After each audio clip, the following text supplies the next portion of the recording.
Bismillahirrahmanirrahim. Assalamualaikum warahmatullahi wabarakatuh. Alhamdulillahirrahmanirrahim. Assalatu wassalamu ala asrafil anbiya'i wal mursalin wa ala alihi wa sahbihi ajma'in. Allahumma shalli ala sayyidina Muhammad wa ala ali sayyidina Muhammad. Rabbi shrah li sadri wa yassir li amri wahlul 'uqdatam min lisani yafqahu. Alhamdulillah, puji syukur kita panjatkan kepada kehadiran Allah Subhanahu wa taala yang telah memberikan kita suatu kenikmatan, nikmat sehat serta nikmat iman untuk kita bisa sama-sama belajar pada malam hari ini. Gimana kabarnya teman-teman semua? Teman-teman sehat?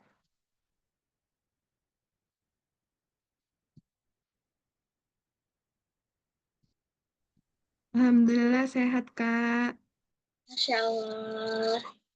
Semoga teman-teman selalu diberikan kesehatan, kebahagiaan, atau mungkin kalau ada teman-teman yang sakit, Allah angkat penyakitnya, Allah berikan kesembuhan. Atau mungkin kalau ada teman-teman yang sedih, sedang galau, Allah berikan kebahagiaan, Allah lapangkan hatinya. Amin. Oh ya teman-teman, sebelumnya salam kenal ya buat teman-teman semuanya. Perkenalkan, nama saya Umi. Biasanya dipanggil Umi atau Kak Umi juga boleh. Insya Allah pada malam hari ini, Umi berkesempatan untuk menjadi host, serta menemani teman-teman dan Kak Febri. Oh ya teman-teman, Umi mau nanya nih, teman-teman di sini ada nggak nih yang baru pertama kali ikut sharing Haggle Space? Atau ada yang udah pernah? Ada yang pertama kali nggak nih yang baru ikut join sharing Haggle Space?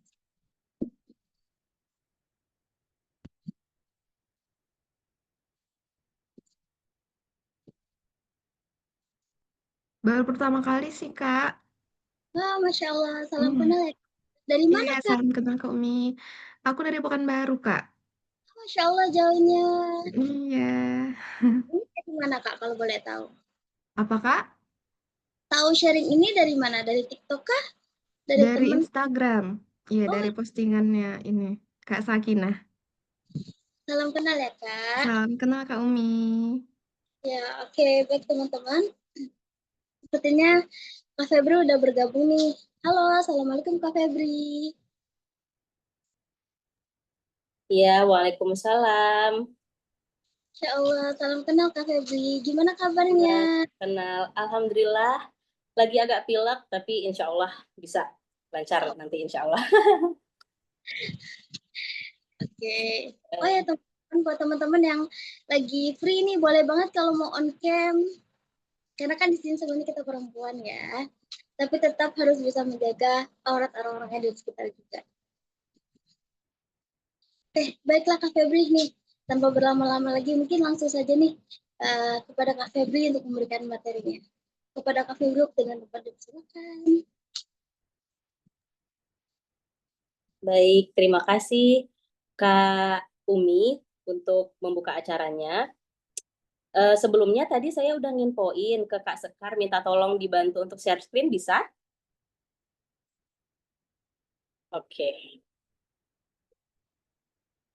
Oke, alhamdulillah. Ya, teman-teman, bismillah. Assalamualaikum warahmatullahi wabarakatuh. Waalaikumsalam warahmatullahi wabarakatuh. Waalaikumsalam warahmatullahi. Alhamdulillah, pertama-tama terima kasih kepada teman-teman dari High Girl Space yang udah memberikan kesempatan untuk saya mengisi acara di malam ini, sharing session kali ini dengan tema peluk diri sendiri. Selanjutnya juga terima kasih kepada teman-teman peserta yang udah meluangkan waktunya untuk mengikuti webinar malam ini gitu ya, di malam minggu, tapi malah mau mengembangkan diri nih, mau jadi perempuan yang lebih baik lagi. Masya Allah, semoga ini jadi ajang buat kita sama-sama belajar. Semoga Allah lihat ini sebagai salah satu bentuk amal yang kita upayakan demi kita yang lebih baik lagi di masa depan gitu ya teman-teman. Baik, izin saya akan memulai materinya. Dan kali ini kita bahas tentang sebuah tema yang Masya Allah ya luar biasa. Kalau boleh tahu nih sebelum kita mulai, teman-teman yang jadi peserta di sini itu ada di usia berapa sih sekarang? 20 Saya plus 20, ya 20 plus plus. 20 plus plus berarti kita Gen Z ya. Kita sepakat Gen kita Z. Gen Z gitu ya. Jadi ini tema yang dekat sekali sama kita gitu. Tema yang lagi sering kita rasain kayak kok aku susah banget ya meluk diriku sendiri, kok aku susah banget ya nerimain diri aku sendiri gitu. Karena memang pada kenyataannya di usia 20-an ini kita lagi dihadapkan sama banyaknya ekspektasi yang gak sesuai sama realita gitu. Ternyata jadi manusia dewasa tuh kayak gini ya gitu. Ternyata kesulitan ekonomi, ternyata susahnya kerja tuh kayak gini ya gitu. Kita baru ngerasainnya sekarang gitu. Banyak banget kejadian yang bikin kita kayak, oh ternyata aku banyak gak bisanya ya gitu. Banyak hal yang aku belum tahu gitu. Kayak, ih aku ternyata nggak seperti yang aku sendiri pikirkan gitu. Yang mana itu semua tuh menaikkan insecurity kita gitu ya, rasa nggak pede, terus kecemasan, dan efek-efek lainnya gitu yang membuat kita jadi agak sulit menerima diri kita sendiri. Jadi insya Allah dengan membahas tema ini ke depannya teman-teman muslimah di sini bisa jadi pribadi yang lebih menerima dirinya gitu, yang memaafkan dirinya dengan segala kekurangan, dan ya kita jadi muslimah yang lebih baik karena itu insya Allah ya. Yang takut gimana? Oke, baik. Boleh dilanjut Kak slide-nya? Oke. Nah, sebelum kita mulai, supaya kita bisa dapat konteksnya nih, masing-masing kita. Aku mau tanya dulu ke teman-teman, boleh dijawab di kolom chat nanti, boleh raise hand juga kalau mau. Apa sih hal yang membuat kamu sulit menerima diri di keadaan yang sekarang ini? Aku mau dengar jawaban dari teman-teman. Silahkan.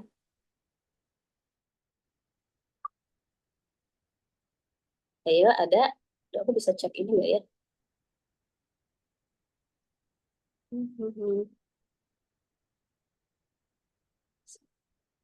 Gimana teman-teman?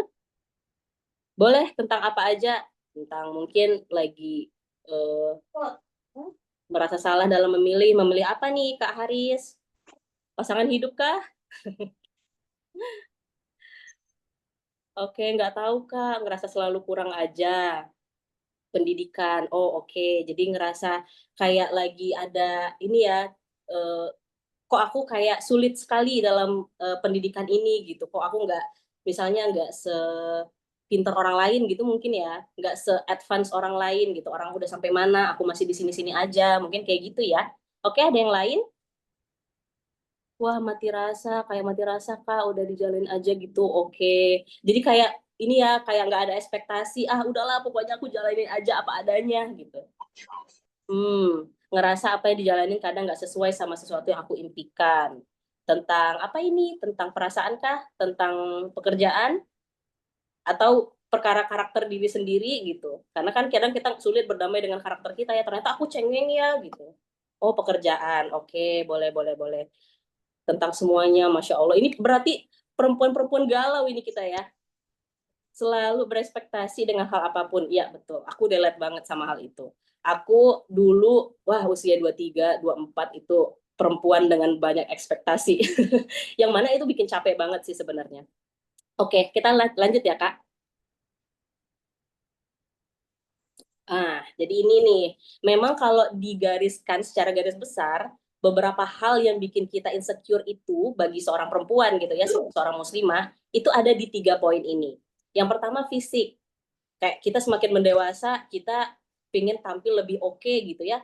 Tapi ternyata dibanding orang-orang lain, kita ternyata masih, aduh aku ternyata nggak ideal nih gitu. Aku secara fisik ternyata nggak ideal. Aku secara berat badan nggak ideal, warna kulit aku nggak ideal misalnya. Terus aku misalnya jerawatan dan yang lain-lain gitu. Jadi kita gampang sekali insecure dan rentan membandingkan diri dengan orang lain gitu ya. Terus yang kedua tentang bakat. Ini termasuk tadi yang Kak Haris ya yang ngomongin tentang pendidikan. Kok orang lain bisa ya gitu. Kok orang lain bisa ya sampai kuliah ke luar negeri. Kok orang lain bisa ya cepet lulus, cepet beres skripsinya, beres tesisnya gitu-gitu ya. Sedangkan aku kok kayaknya udah berusaha keras, kok aku masih di sini-sini aja nih gitu. Nah, terus selebihnya itu tentang takdir ya, tentang bagaimana keadaan keluarga kita mungkin, keadaan status kita mungkin, yang kayak ngeliat, ih orang lain kok udah pada nikah sih, kenapa sih aku kayak ngedeketin aja nggak ada, yang mantau story aku aja nggak ada gitu ya.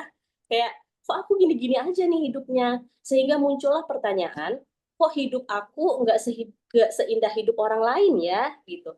kok hidup aku kayaknya buruk aja, orang lain kok kayaknya bagus aja hidupnya gitu. Sehingga rentan sekali kita untuk ngerasa, udahlah pokoknya aku gagal, sulit menerima diri sendiri. Lebih kurang kayak gitu ya. Ya, lanjut Kak. Oke, nah teman-teman, pertama sekali aku mau bilang kalau itu perasaan semua orang, terutama kita gitu ya, Gen Z di masa pencarian jati diri ini tuh masalah kita semua gitu. Kalau misalnya kita pikir orang lain lebih baik daripada kita, orang yang kita pikir lebih baik itu juga punya insecurity gitu. Dia juga nggak lagi ngebandingin diri dia sama orang lain gitu. Dan ini aku mau coba bawa sedikit ini aku ya, cerita-cerita aku sehingga teman-teman nggak ngerasa teman-teman sendiri. Aku sekarang di usia 28 dan di usia 28 ini kayak kalau ngeliat ke belakang, oh ternyata aku tuh udah banyak kegagalan gitu, di belakang tuh udah banyak kegagalan, beberapa kali insecure, nggak menerima diri sendiri gitu. Karena aku aku pernah daftar beasiswa S2 ke luar negeri sampai 5 kali dan 5-limanya gagal. Gagalnya itu juga gagal nggak terhormat gitu, nggak sampai mana-mana. Barunya masukin ini dokumen, udah gagal aja gitu. Nah itu dalam 2 tahun bagi aku itu tuh sebuah tamparan keras gitu. Karena aku pikir aku bisa nyampe ke sana gitu, sampai ke negara yang aku inginkan. Karena dulu alhamdulillahnya waktu kuliah aku mapres gitu, aku sering jadi perwakilan kampus gitu. Kenapa sekarang beasiswa aja 5 kali gagal gitu, bahkan wawancara aja nggak sempet gitu. Nah udahlah mengalami 2 tahun kayak gitu ya, gagal selama 2 tahun itu. Kemudian aku kerja sebagai fresh graduate gitu ya, kerja di sebuah perusahaan.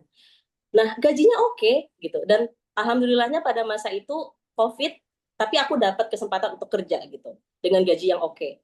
Tapi kerjaannya jauh sekali dari ekspektasi aku pontang-panting lah dalam kerjaan itu. Pertama kali kerja cuma sendiri di tim itu, dan aku berurusan langsung sama manajer aku gitu. Jadi banyak hal yang aku kaget gitu. Nah itu sebelum berangkat kerja tiap pagi nangis dulu. Orang tua aku juga sampai kayak, ternyata kamu lemah ya gitu. Bayangin aku juga kayak, ya Allah kok bisa ya gitu, orang tua aku aja ngelihat aku juga nggak sekuat itu gitu. Jadi tamparan berulang kali.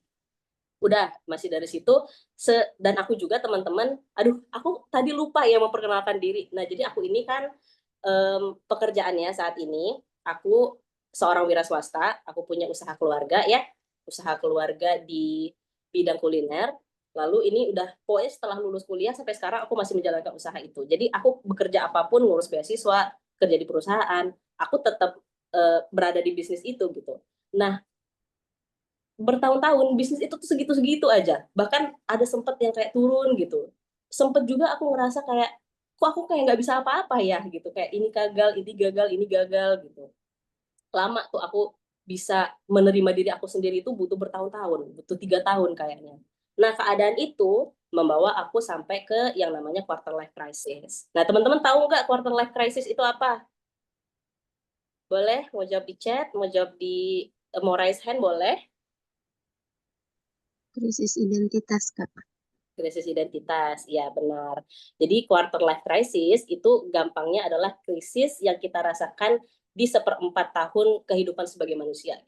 Kalau dirata-ratain usia kita tuh ada di angka 80, nah berarti kita ini lagi berada di usia-usia yang memang mengalami krisis nih. Kita mencari kayak, aku ini mau ngapain sih di dunia ini gitu, apa yang aku mau capai, kontribusi apa yang mau aku berikan gitu, masa depan seperti apa yang aku inginkan.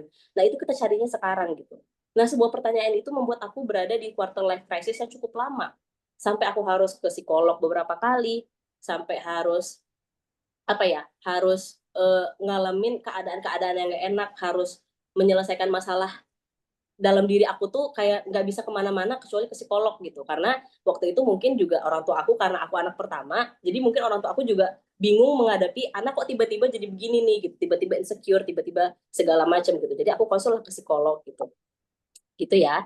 Nah, terus tapi alhamdulillahnya di masa quarter life crisis Allah berikan aku hidayah gitu, kayak dibukain pintu hidayah. Jadi hijrahlah aku di masa quarter life crisis ini gitu. Jadi bersyukur nih teman-teman kalau ada di sini yang umur 20-an memilih belajar agama, itu semua tuh udah rencana Allah deh, udah. Jadi kayak jangan karena kan banyak yang aku di usia segini udah hijrah tapi kehidupan masih nggak gimana gitu. Nah justru karena kita hijrah ini tuh satu langkah yang luar biasa gitu yang udah Allah bukain buat kita. Karena justru lewat hijrah, kalau pengalaman aku sendiri itu yang ngebuat aku jadi explore diri lebih banyak gitu. Dulu aku nggak kayak gini gitu. Aku tuh dulu ya gitulah perempuan apa adanya yang kerudungnya diselempangin ke belakang gitu ya, yang kemana-mana pakai celana, yang ya pokoknya jauh lah dari belajar agama. Tapi kayak dengan mudahnya Allah undang aku untuk hijrah gitu, dan di situ aku jadi eksplor diri, di situ aku jadi belajar banyak tentang gimana caranya ngebuka diri sama hal-hal yang mungkin nggak pernah kita jalani sebelumnya gitu. Nah kalau aku, salah satu eksplor diri terbesar aku selama hijrah itu adalah content creation, justru yang ngebawa aku bisa berada di bisa punya akun seperti sekarang gitu yang konsisten bikin konten. Nah itu tuh justru karena hijrah.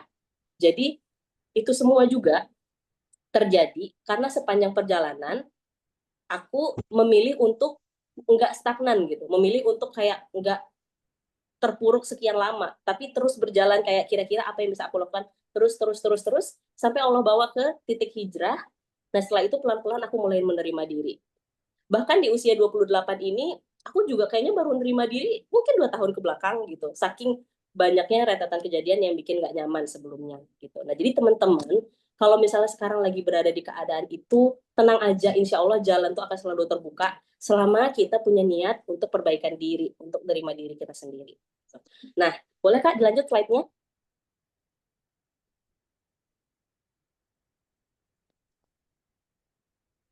Oke, nah jadi karena kita tadi udah sampai ke tahap hijrah, kita bawalah pembicaraan ini ke penerimaan diri atau self-acceptance dalam Islam, yaitu menerima dengan sabar dan ikhlas terhadap segala aspek diri kita, mau itu fisik kita, mau itu jalan hidup kita, dan takdir yang udah Allah tetapkan, baik berupa kelebihan maupun kekurangan, sebagai manusia secara fitrah. Jadi kita terima dulu aja nih, kita terima aja.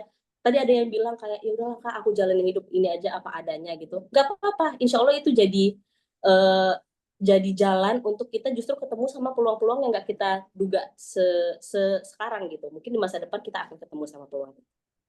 Oke, next.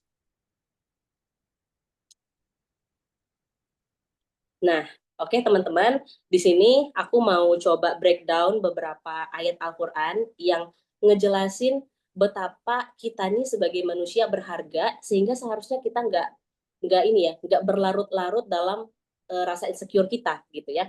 Aku izin sekali, aku orang yang fakir ilmu, aku bukan orang yang belajar agama sekian lama gitu, nggak ada latar belakang belajar agama, tapi alhamdulillah aku punya kelompok yang nemenin aku buat belajar agama, yang ada guru yang ngajari tafsir, sehingga aku belajar dari beliau untuk hal ini. Nah coba kita breakdown ya ayat ini. Salah satunya, itu ada beberapa ayat, tapi aku ambil beberapa. Salah satunya ada di surat At-Tin ayat keempat. A'udzubillahi minasyaitonirrajim. Laqad khalaqnal insana fi ahsani taqwim. Sungguh kami telah menciptakan manusia dalam bentuk yang sebaik-baiknya. Nah, kenapa sih ayat ini bisa berkorelasi sama penerimaan diri gitu? Karena di situ Allah bilang Allah telah menciptakan kita dengan bentuk yang sebaik-baiknya. Maksud dari bentuk sebaik-baiknya itu apa sih Kak? Gitu ya. Bentuk sebaik-baiknya itu adalah Allah telah menciptakan kita dengan fisik yang kita miliki sekarang, keahlian yang kita miliki sekarang, jalan hidup yang kita punya sekarang, dengan tujuan itu semua untuk kita taat sama Allah gitu. Jadi mungkin ada pertanyaan yang bilang kayak, iya, tapi enggak kok Kak, ada beberapa dari kita yang mungkin disabilitas gitu. Mungkin ada yang punya kekurangan, ada yang mungkin ada teman tuli, ada teman apalah gitu ya, semuanya. Ya, tapi justru semua kekurangan itu, selama itu kekurangan bisa membuat kita dekat sama Allah, itulah bentuk sebaik-baiknya dari penciptaan kita gitu. Masya Allah sekali ya. Oke, kita bahas ke ayat selanjutnya yang lebih detail. Boleh Kak di next? Ke slide setelah slide ini Kak, yang ayatnya dulu. Oke, nah ini ya, jadi aku kebalik kemarin. Nah ini yang kedua, ada di Quran surat Al-Hijr ayat 28 sampai 29. Teman-teman yang mungkin bisa buka Quran, boleh buka Qurannya supaya translate-nya lebih kelihatan. Nah, jadi di sini Allah menjelaskan proses penciptaan kita sebagai manusia gitu. Apa unsur yang terkandung di kita sebagai manusia yang menjadikan kita tuh makhluk yang luar biasa. Nah, jadi di ayat 28 Allah bilang, Dan ingatlah ketika Tuhan berfirman kepada para malaikat, sungguh aku akan menciptakan seorang manusia dari tanah liat kering dan dari lumpur hitam yang diberi bentuk. Jadi di sini, oke, kita sampai ke tahap pertama ya. Allah ciptakan kita dari tanah liat kering yang dari lumpur yang hitam yang diberi bentuk gitu. Nah, itu satu poin. Unsur penciptaan kita tuh tanah gitu. Tapi ini tidak membedakan kita dari makhluk-makhluk lain. Makhluk yang Allah ciptakan ke dunia ini juga diciptakan dari tanah. Hewan, tumbuhan, itu semua diciptakan dari tanah. Sehingga kalau misalnya hanya melihat dari sisi itu, kita nggak berbeda nih dari makhluk yang lain. Tapi Allah jelaskan lagi bahwa di ayat 29, maka apabila aku telah menyempurnakan kejadiannya. Nah, ini nih, salah satu yang paling luar biasanya itu ada di poin ini, menyempurnakan kejadiannya. Jadi ini teman-teman, aku ikut satu kelas intensif sama Ustaz Nu'man Alihan, kalau ada yang tahu. Jadi beliau itu adalah ahli tafsir, dan beliau punya satu kelas yang nge-breakdown ayat dengan detail, dan salah satunya itu dijelaskan sama beliau yang akan aku sampaikan ke teman-teman gitu. Jadi kalau teman-teman nanya referensiku apa, referensiku Ustaz Nu'man Alihan gitu. Nanti teman-teman boleh cek di YouTube atau di Instagram. Nah, menyempurnakan kejadiannya gitu. Apa sih maksudnya menyempurnakan kejadiannya? Menyempurnakan kejadiannya itu ada di translate Indonesia. Tapi kalau kita ambil dari translate internasional, dari bahasa Inggris, itu jauh lebih detail dari sekedar menyempurnakan. Bahasanya tuh, I have proportionate him. Artinya, aku sudah memberikan keseimbangan kepadanya. Jadi menyempurnakan itu maksudnya di sini memberi keseimbangan. Keseimbangan seperti apa gitu. Nah, keseimbangannya itu adalah kita diberi kemampuan untuk mengetahui mana hal yang baik, mana hal yang buruk. Itu satu poin. Jadi manusia itu, dia tahu nih, manusia tuh nggak cuma kayak punya akal, udah gitu. Tapi manusia itu tahu mana yang baik, mana yang buruk. Terus manusia itu punya logika dan punya perasaan. Dengan itu, kemudian manusia itu bisa menyeimbangkan keduanya nih, gitu. Jadi kita tuh ketika ada sesuatu yang terjadi, kita nggak langsung ngikutin hati kita untuk mukul gitu. Pasti kita ada mikir dulu gimana nih. Nah itulah ke Masya Allahnya Allah menciptakan manusia itu dengan keseimbangan. Kita tahu mana hak dan kewajiban, itu juga bagian dari keseimbangan tadi, kesempurnaan itu. Dan yang lebih luar biasanya lagi ada di Afwan tadi surah Al-Hijr ayat berapa? Ayat 28 dan 29 kan. Boleh sambil dibuka Qur'annya ya, 28 29. Nah, terus selanjutnya Allah bilang, oh, aku telah meniupkan roh ciptaanku ke dalamnya, maka tunduklah kamu kepadanya dengan bersujud gitu. Nah, kalau misalnya kita baca ayatnya doang, kita pasti mikirnya kayak roh, ya udah roh gitu. Maksudnya apa nih maksud roh di situ? Roh itu bukan cuma sekedar jiwa yang ada di dalam diri kita gitu. Tapi ketika di breakdown tafsirnya, ternyata roh itu artinya koneksi dengan Sang Pencipta. Jadi kita ini, bahkan kalaupun kita belum belajar agama nih, sejatinya kita sebagai manusia, kita tuh udah punya kecenderungan untuk takut kepada satu zat yang lebih besar daripada kita gitu. Dan kita sebagai muslim percaya kalau itu Allah. Jadi segitu luar biasanya gitu. Nah, saking luar biasanya penciptaan manusia, Allah sampai memerintahkan malaikat bersujud sama kita. Bukan karena kitanya, tapi karena luar biasanya Allah menciptakan manusianya gitu. Jadi kayak ini tuh salah satu bentuk keagungan Allah ya. Oke. Jadi itu ya. Boleh Kak slide yang di atas? Nah, jadi ini dia tadi ya, ada 3 unsur penciptaan manusia, tanah seperti makhluk yang Allah ciptakan lainnya, keseimbangan berupa pikiran dan perasaan, baik dan buruk, hak dan kewajiban, itu kita mampu untuk mengidentifikasinya. Terus kita punya roh atau koneksi dengan Sang Pencipta. Luar biasa ya. Jadi kayak Allah tuh nyiptaan kita dengan segitu detailnya. Jadi nggak ada tuh ceritanya, karena aku dengar teman aku yang dia tuh cerita gini, aku mah di keluarga nggak dianggap, soalnya kayak sering dibilang anak yang nggak disangka-sangka. Kakak aku udah umur sekian, aku baru lahir gitu. Jadi kayak aku nggak sengaja lahir. Nggak ada cerita nggak sengaja lahir. Semuanya udah Allah atur. Bagaimana fisik kita, bagaimana nasab kita, semuanya tuh udah Allah atur gitu. Karena dijelaskan Allah lewat ayat ini gitu, 3 unsur penciptaan tadi. Nggak ada yang kebetulan dalam penciptaan yang Allah hadirkan ke dunia ini gitu ya. Boleh Kak, next.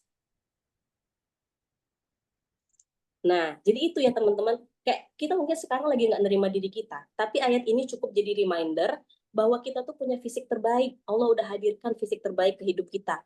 Allah udah hadirkan ke kita dengan segala macam kemampuan. Mungkin itu bakat, bakat, kemampuan. Bahkan kalaupun kita ngerasa kita nggak berbakat, sejatinya kita tuh tahu mana yang baik, mana yang buruk, mana yang hak, mana yang kewajiban gitu. Kita tuh tahu semua itu. Dan kita itu punya roh yang terkoneksi sama rohnya, punya Allah sebagai tempat bersandar. Tapi kita sebagai manusia masih ada di keadaan yang sulit menerima diri gitu. Nah, kira-kira ini kenapa sih gitu?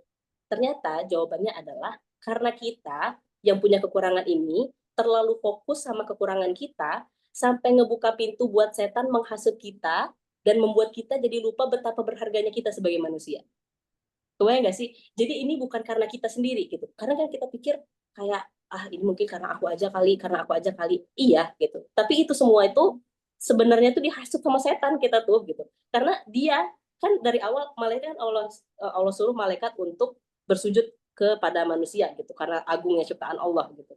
Nah, terus tapi iblis nggak mau nih. Kita berulang kali baca ayat di Al-Qur'an bahwa iblis itu nggak mau sujud kepada manusia gitu. Redaksinya, kenapa aku harus sujud ya Allah kepada hamba yang diciptakan dari tanah gitu. Ana khairum minhu. Aku lebih baik daripada dia. Aku diciptakan dari api sedangkan dia dari tanah gitu. Nah, itu karena iblis menafikan kalau kita punya 3 unsur, yaitu bukan hanya diciptakan dari tanah, tapi juga punya keseimbangan, punya penyempurnaan ini, dan punya roh yang terkoneksi dengan rohnya gitu. Dengan menafikan 2 poin itu, tinggallah si tanah ini gitu. Jadi si setan itu memang ahlinya manipulasi. Memang dia Allah aja dimanipulasi sampai bilang ini dia diciptakan dari tanah nih Allah gitu. Kenapa aku harus sujud sama dia diciptakan dari tanah gitu? Padahal setan nggak punya yang kita punya gitu. Nah, jadi itu. Jadi kita teman-teman, aku mau bilang apapun yang teman-teman rasakan, mungkin kita lagi galau, mungkin kita lagi takut, kita lagi cemas, semua perasaan itu valid karena kita manusia biasa gitu. Memang kita adalah makhluk yang lemah gitu. Tapi kalau kita larut ke dalam kelemahan itu terlalu dalam, kelemah itu semua perasaan takut itu justru ngebawa kita kepada hasutan setan gitu. Setan tuh masuknya lewat situ. Setan itu enggak yang kayak bilang ke kita kamu jelek gitu, enggak. Tapi dia ngebuat kita ngerasa kita jelek karena penilaian dari diri kita sendiri. Jadi kita nih yang tukar bukain pintunya. Sama dengan zina gitu. Kayak emang setan nyuruh kita zina? Enggak. Setan itu selalu hanya menghasut. Makanya kalau disalahin, dia nyalahin kita balik. Orang dia kok ya Allah yang mau gitu. Aku mah cuma nambah-nambahin dikit gitu. Nah itu tuh setan. Makanya kita harus hati-hati nih sama si setan nih. Caranya gimana? Caranya ya kita yang punya pertahanan diri dengan ingat selalu kalau kita diciptakan Allah tidak dengan main-main, bahwa kita ini makhluk yang berharga yang diciptakan sama Allah. Gitu ya. Oke, lanjut. Nah, kalau misalnya kita terlalu lama nih larut dalam ketidakterimaan terhadap diri kita, dampaknya apa nih, Kak? Gitu. Dampaknya itu saking pentingnya ya perkara penerimaan diri ini, teman-teman, sampai banyak pihak itu berkomentar terhadap ini. Nah, ini aku ambil 3 sudut pandang supaya teman-teman punya gambaran kalau ya memang ini masalah serius di anak muda zaman sekarang gitu. Dan ini dibahas oleh praktisi gitu ya, oleh orang-orang medis, orang psikiater, orang psikolog gitu.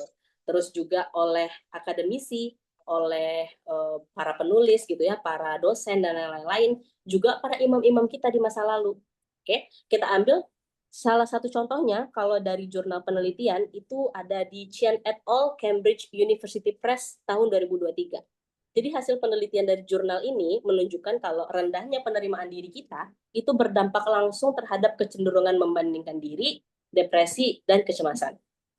Nah, ini kejadian ya di kita sekarang gitu. Kita tuh selalu ngelihat kayak kenapa orang itu hidupnya lebih enak daripada kita gitu. Kenapa kita masih di sini-sini aja, orang udah sampai mana, kenapa orang bisa secakep itu, kenapa aku nggak bisa bergaya seperti dia gitu. Membandingkan diri, di ujung-ujungnya depresi dan cemas. Dan ini tuh kalau nggak ditangani dengan baik gitu, ini tuh bisa jadi kondisi medis yang berkepanjangan. Efeknya bisa luar biasa gitu. Makanya ini sampai dikaji ya sama orang-orang di luar sana.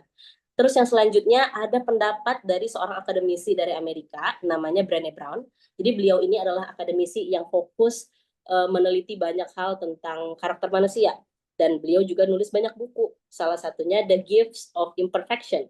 Nah, di situ dia bilang, owning our story can be hard. Kita nerima diri kita tuh bisa sulit sekali gitu. Tapi itu nggak lebih sulit dari menghabiskan sepanjang hidup kita lari dari penerimaan diri itu. Jadi kebayang nggak teman-teman? kita nih, mungkin kita sekarang lagi ngerasa insecure ya gitu. Mungkin karena fisik kita ya, mungkin kita lagi jerawatan parah gitu. Kita mau lari gimana pun, mau nutupin dengan makeup tebal, mau pakai filter segala macam, post di Instagram, itu semua tuh akan cuma bikin kita capek gitu. Kita menerima diri kita yang jerawatan ini mungkin sulit gitu, tapi jauh lebih capek mengharapkan validasi dari orang lain. Yang mana itu semua akan membuat kita hidup dalam ketakutan dan merasa terisolasi gitu. Nah, itu jauh lebih buruk. Lebih baik kita terima diri kita sendiri, intinya kayak gitu. Nah, terus kalau dari sisi agama, Imam Al-Ghazali dalam bukunya Ihya Ulumuddin, dalam kitabnya Ihya Ulumuddin, itu pernah menulis bahwa ketidakterimaan diri atau self-neglect dan keputusasaan berarti menutup jalan perbaikan diri. Nah, kalau selama kita belum menerima diri kita sendiri nih, selama kita belum menerima diri kita sendiri, kita bakal menutup sebanyak-banyaknya jalan untuk perbaikan diri. Itu intinya dari Imam Al-Ghazali. Oke, boleh kita lanjut, Kak? Nah, kebayang ya teman-teman betapa bahayanya nih tidak menerima diri sendiri gitu. Kita harus segera keluar dari keadaan ini gitu. Nah, caranya gimana? Caranya berdamai sama diri sendiri. Kita terimain dulu nih diri kita apapun yang sedang terjadi. Mau sekarang rencana-rencana kita semuanya ambiar, mau sekarang fisik kita lagi kacau-kacaunya gitu, mungkin kita lagi sakit, mungkin kita lagi ngadepin keadaan yang nggak enak, mungkin kita lagi mengalami penolakan gitu. Udah, sekarang duduk, tenang dulu, berdamai dulu aja sama diri sendiri. Langkah pertamanya apa? Gitu. Langkah pertamanya terima kalau hidup kita ini nggak sempurna. Kita mau lari kemanapun, mau belajar sepanjang apapun, mau pasang skincare sebanyak apapun, tetap kita ini makhluk yang nggak sempurna gitu. Allah menciptakan kita dengan sedemikian rupa, dengan begitu sempurna, tapi itu keagungan Allah. Kita tetap punya kelemahan gitu. Kita tetap hamba yang lemah. Jadi kita harus tetap terima. Cara menerimanya gimana nih, Kak? Gitu. Nah, salah satunya, kalau aku sendiri, cara aku menerima diri aku ketika aku lagi jatuh itu adalah aku berdiri di depan kaca. Waktu aku gagal beasiswa sampai 5 kali, itu salah satu tamparan paling keras sih buat aku. Terus aku bilang sama diri aku sendiri, iya aku gagal. Iya aku gagal, ternyata aku nggak sepintar yang aku pikir. Itu menyakitkan, mengakui itu menyakitkan gitu. Aku bahkan nangis waktu itu. Tapi ternyata dengan mengakui itu, hati jadi lebih lapang gitu. Kayak aku nggak perlu berpura-pura aku hebat, aku nggak perlu berpura-pura aku oke gitu. Ya udah, aku inilah aku gitu. Aku udah coba, dan ternyata aku gagal. Nggak apa-apa, terimain dulu aja. Dan proses penerimaan ini bisa beragam setiap orang. Ada beberapa orang yang mungkin butuh waktu sebulan. Ada beberapa orang yang mungkin 6 bulan. Ada beberapa orang yang mungkin justru bertahun gitu. Aku sendiri penerimaan diri 3 tahun gitu. Karena orangnya melankolis banget gitu. Jadi ada ketemu masalah, balik lagi gitu. Sulit lagi menerima diri sendiri gitu. Tapi itu semua nggak apa-apa gitu. Selama kita punya ikhtiar, kita punya niat dan ikhtiarkan bahwa aku ingin menjadi orang yang lebih menerima diriku sendiri dengan terus belajar, dengan mendekatkan diri sama Allah gitu. Insya Allah tuh nanti kita akan sembuh sendiri gitu. Yang jelas kita punya dulu nih keinginan untuk perbaikan diri, untuk menerima diri kita gitu ya. Nah, dalam perjalanan itu kemudian nanti kita akan ketemu nih sama satu keadaan yang membuat kita kayak oke, next-nya apa nih gitu. Nah, itulah momen dimana kita perlu untuk punya tujuan baru, tujuan yang jelas gitu. Bukan cuma tujuan yang kayak ini ya, kayak ya nggak kuat lah gitu tujuannya, tapi tujuan yang emang membuat kita mau melangkah gitu. Itu tuh cara kita sembuhnya gitu. Kita punya tujuan baru. Apa nih tujuan barunya? Apakah harus cita-cita besar? Apakah harus sesuatu yang berbeda dari sebelumnya? Ya itu terserah kita gitu. Tapi aku hanya mau mengingatkan, buatlah tujuan yang mudah untuk digapai gitu. Jadi kita nggak merasa gagal sekali lagi. Apa contohnya? Mungkin belum berupa cita-cita baru gitu ya. Mungkin kayak kita setelah gagal sekian lama, bentuknya bukan cita-cita baru gitu, tapi bentuknya mungkin aku pengen punya satu habit baru gitu. Aku pengen punya satu kebiasaan yang bisa bikin aku jadi lebih baik. Nah, aku waktu itu setelah gagal beasiswa, cita-citaku aku pengen rajin baca buku. Karena aku gagal berkali-kali itu, aku ngerasa kayaknya aku kurang ilmu deh. Kayaknya aku harus rajin baca supaya aku bisa lebih baik nih ke depannya. Jadi itu tujuan aku. Aku nggak bercita-cita jadi kayak apa gitu, enggak. Yang penting sekarang aku punya tujuan, aku mau rajin baca buku gitu. Nah, dengan kita punya tujuan, ini berkorelasi ke poin selanjutnya, yaitu membangun kebiasaan positif. Kalau kita punya tujuan, kita jadi gampang nih untuk membuat rangkaian kebiasaan kita selanjutnya mau ngapain aja gitu. Kayak mau rajin baca buku misalnya. Oke, ya beli buku gitu. Punya duit, jangan jajan dulu nih, beli buku gitu. Beli buku yang menarik buat kita, taruh di tempat-tempat yang dekat sama kita, yang supaya kita tuh pas bosen kelihatan bukunya, terus akhirnya baca bukunya gitu. Nah, pokoknya sesuatu yang seperti itu. Kalau kita pengen ngubah keadaan hidup, misalnya kayak aku pengen clean eating deh gitu, tujuan barunya aku pengen clean eating gitu. Nah, buat gimana caranya supaya yang kita tonton di sosmed tuh jangan jajanan mukbang gitu, tapi makanan-makanan sehat, sehingga kita terinspirasi. Pas makan pagi tuh jangan ngopi dulu, minum air putih dulu misalnya. Nah, kayak hal-hal yang seperti itulah. Dan selanjutnya juga belajar Islam dan mendekatkan diri kepada Allah. Karena ini poin yang nggak dimiliki sama orang-orang agama lain gitu. Kita tuh dalam Islam tuh udah segitu luar biasanya ya, udah sebegitu lengkapnya, sehingga apapun yang kita takutkan itu tuh semuanya tuh ada jawabannya di Al-Qur'an gitu, ada jawabannya dalam agama kita. Kita tinggal belajar aja.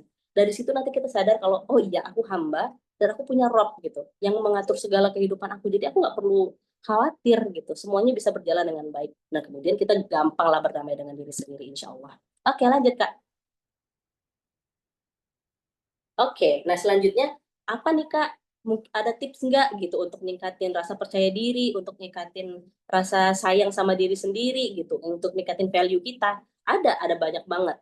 Tapi beberapa aja ya aku ambil yang sekiranya ini mudah untuk kita praktekkan sehingga kita mulai dari langkah kecil aja dulu gitu. Nggak perlu yang harus ikut seminar apa gitu. Enggak, kita bisa mulai dari diri kita sendiri.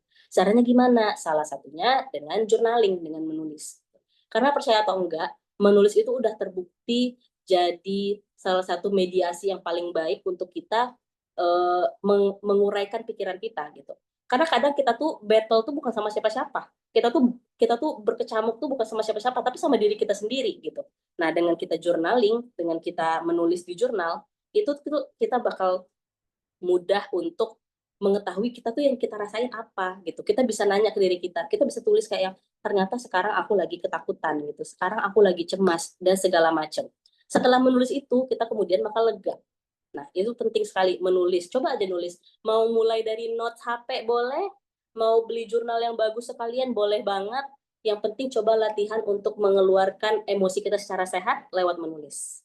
Nah, terus selanjutnya ada komunikasi asertif. Apa nih Kak komunikasi asertif? Ya, komunikasi asertif itu adalah adalah teknik untuk berkomunikasi kepada orang lain yang mana kita menyampaikan pendapat kita dengan lugas, dengan jelas, perasaan kita dengan jelas, tanpa menyakiti perasaan orang yang ngajak kita bicara. Karena kadang dalam proses penerimaan diri itu kadang kitanya udah ngerasa oke nih sama diri kita nggak ngerasa diri kita buruk lagi gitu. Tapi ada aja komentar dari orang lain yang kayak misalnya, ih kamu udah usia segini kenapa belum nikah gitu ya, tante-tante biasanya kan, udahlah nikah gitu, jangan banyak pilih gitu, padahal emang belum ada pilihannya aja gitu. Nah, kalau kita nggak melatih komunikasi asertif dengan lawan bicara kita, dan kita memilih diam, kayak kita pikir diam adalah emas, itu salah besar.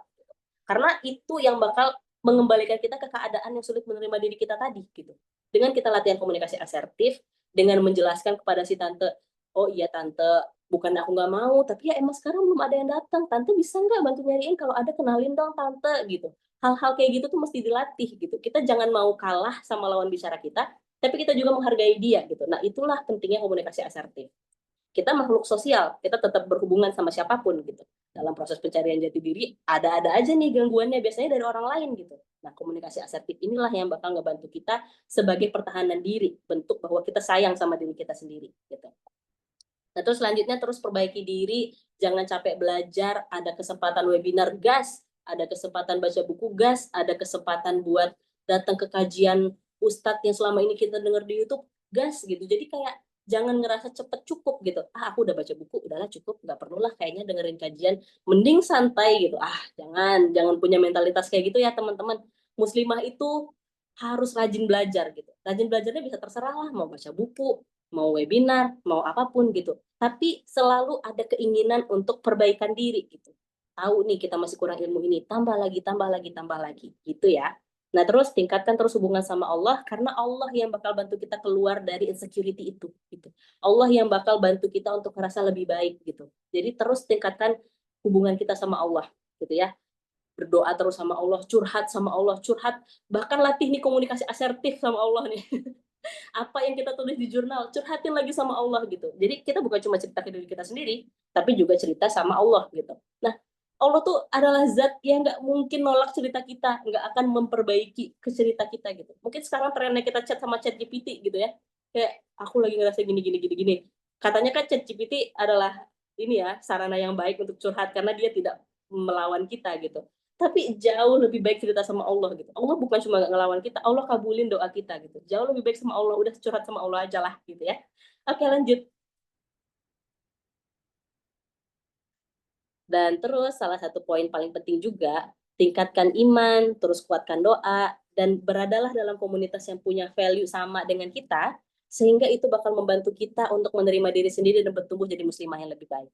Percaya nggak percaya, lingkungan circle itu adalah tempat yang bakal menentukan tumbuh kembang kita gitu. Kayak sekarang kita mungkin udah nggak lagi diemong gitu ya sama orang tua kita. Sekarang waktunya kita mencari pertemanan itu gitu. Nah, makanya jangan mau terbawa arus sama pergaulan-pergaulan yang nggak baik, tapi masuklah ke komunitas-komunitas dakwah kayak Hike Indonesia misalnya. Aku sendiri juga punya komunitas dakwah yang dimana setiap ke situ tuh aku recharge. Kalau aku lagi futur, udah pergi ke komunitas, insya Allah keadaan membaik gitu.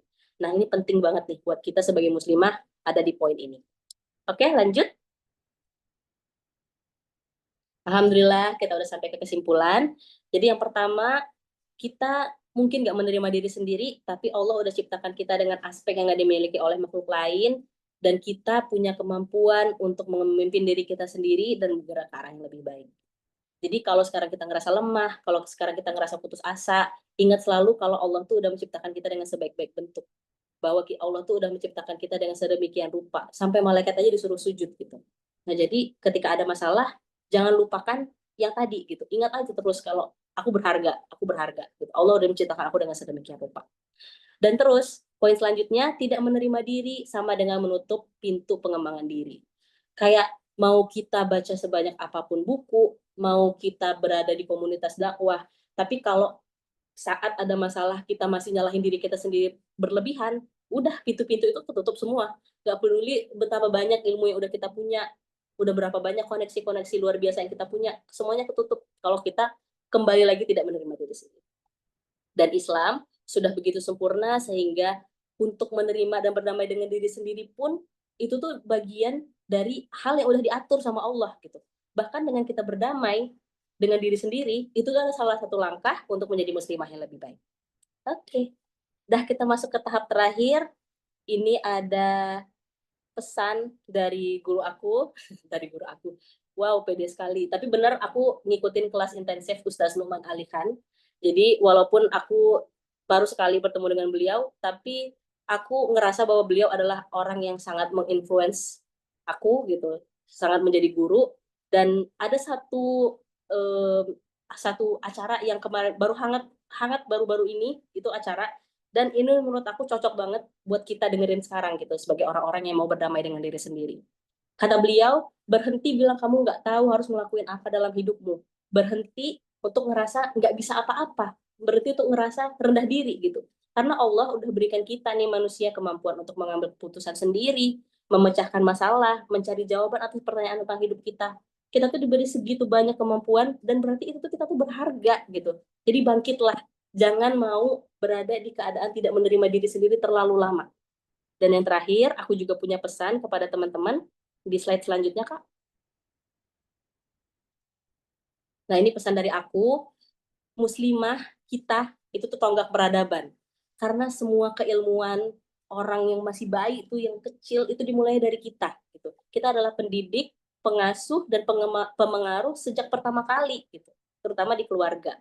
Jadi, kalau kamu sedang tidak menerima dirimu sendiri, peluklah dirimu dengan segala kekurangannya, terima dia, pupuk semangatnya, wujudkan cita-citanya, gitu. Jangan nyerah, pokoknya udah sayang sama diri sendiri. Bahkan kalau boleh, bilang makasih ya udah berusaha sejauh ini gitu. Kamu tuh berhak berdaya. Jangan putus asa. Oke? Baik, terima kasih teman-teman untuk kesempatannya. kita sampai ke penghujung kepematerian. Apakah ada tanya jawab dari dari penyelenggara? Iya, Kak. Oke, baik teman-teman. Kita buka sesi Q&A ya. Kalau buat teman-teman yang mau nanya ataupun mau curhat, boleh ya, Kak ya? Iya, boleh banget, boleh banget. Kita sharing aja ya di sini. Atau ada yang pengen diceritakan keluh kesahnya, mungkin, aduh, Kak, aku lagi sedih, gini-gini, butuh pendapat, boleh ya, Kak? Boleh kita sharing. Karena emang orang yang lagi berada di tahap ini, Kaumi lagi butuh teman buat dengerin cerita gitu. Gak cuma Iya, menyelesaikan itu dengan diri sendiri gitu, tapi juga cerita. Boleh teman-teman yang mau cerita boleh silakan. boleh buat teman-teman. Kalau mau bertanya boleh raise hand atau boleh melalui kolom chat juga.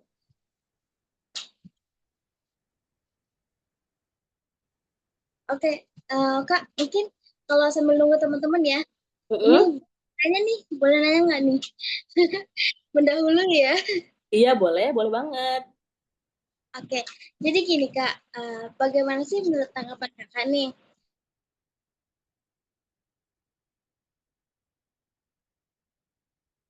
Halo, nge-freeze Kak kayaknya.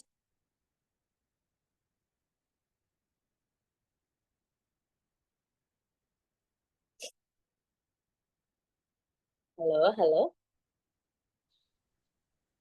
Aduh, maaf Kak, sinyalnya. Iya, nggak apa-apa Kak, nggak apa-apa. Oke, Boleh. Silakan Kak Umi lanjutkan. bagaimana tanggapan Kakak tentang seseorang yang berpura-pura bahagia, tapi sebenarnya dia tuh lagi ngerasa rapuh banget nih, gitu. Gampang sedih, gampang mewek, gitu kan. Kalau misalkan keinget sesuatu, aduh, kayak aku jadi nangis, kayak gitu misalkan. Nah, gitu gimana sih tanggapan Kakak? Dan apakah memendam itu bentuk dari kekuatan, atau justru memendam itu beban yang dipikul secara sendiri? Oke. Wah, menarik nih Kak. Aku catat dulu ya. Memendam itu beban, itu kekuatan atau kelemahan gitu ya intinya ya. Oke. Dan apa kelemahan? Eh, Oke. Nah, pertanyaan pertama, gimana dengan orang yang pura-pura bahagia gitu ya? Sebenarnya dia tuh rapuh banget gitu ya. Sebenarnya aslinya tiap malam nangis nih gitu, tapi pas ketemu temennya berusaha untuk happy gitu, berusaha kayak nggak ada apa-apa gitu. Yang pertama, orang-orang seperti itu patut diapresiasi gitu, karena um, dia adalah orang yang sedang berusaha untuk tidak menunjukkan masalahnya kepada orang lain. Pernah dengar nggak sih kalau Allah itu senang sama hamba yang enggak membesar-besarkan kelemahannya gitu. Justru dia malah membuat orang lain berpikir kalau dia nggak punya masalah gitu. Kita patut apresiasi, tapi orang-orang seperti ini kadang-kadang kan dia sebenarnya punya punya satu atau dua pihak yang menjadi ini ya kayak menjadi teman ceritanya gitu. Nah, teman ceritanya ini nih yang perlu belajar gitu, yang perlu untuk terus menemani dia gitu dan senantiasa ngingetin bahwa kamu ngerasa nggak baik-baik aja tuh valid kok gitu, nggak apa-apa ngerasa nggak baik-baik aja gitu. Kita apresiasi si rasa kemampuan dia untuk menutupi rasa kesedihan dia, tapi juga perlu ditemani nih orang-orang yang seperti ini gitu, karena dia biasanya itu tuh ngerasa kayak dia nggak ada yang dengerin gitu, ngerasa kayak dia nggak ada yang sayang gitu, sehingga dia berusaha menutupi itu sendiri gitu.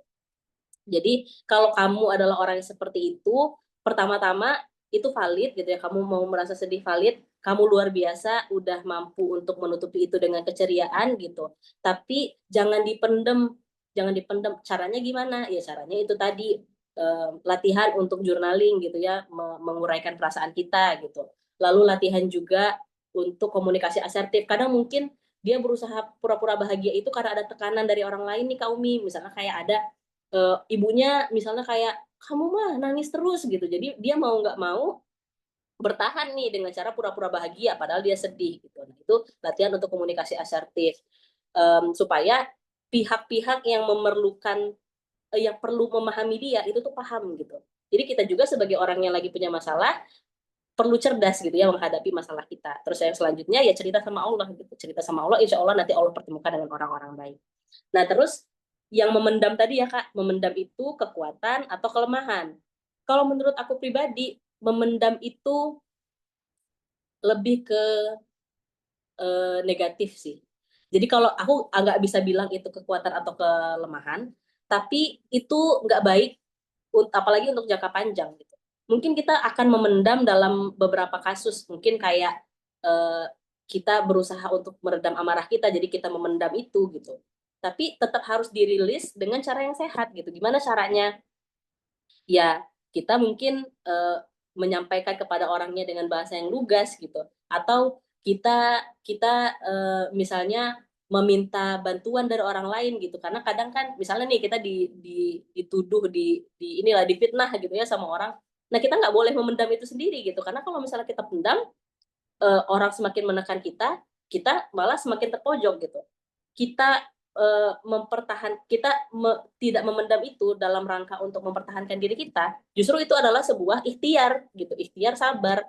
Aku pernah dengar kajian dari siapa ya, jadi beliau bilang dalam konteks sabar, memendam itu pasif gitu. Jadi sabar itu jangan pasif gitu. Sabar itu harus aktif. Sabar itu gimana kalau misalnya anggaplah konteksnya masalah keluarga gitu ya.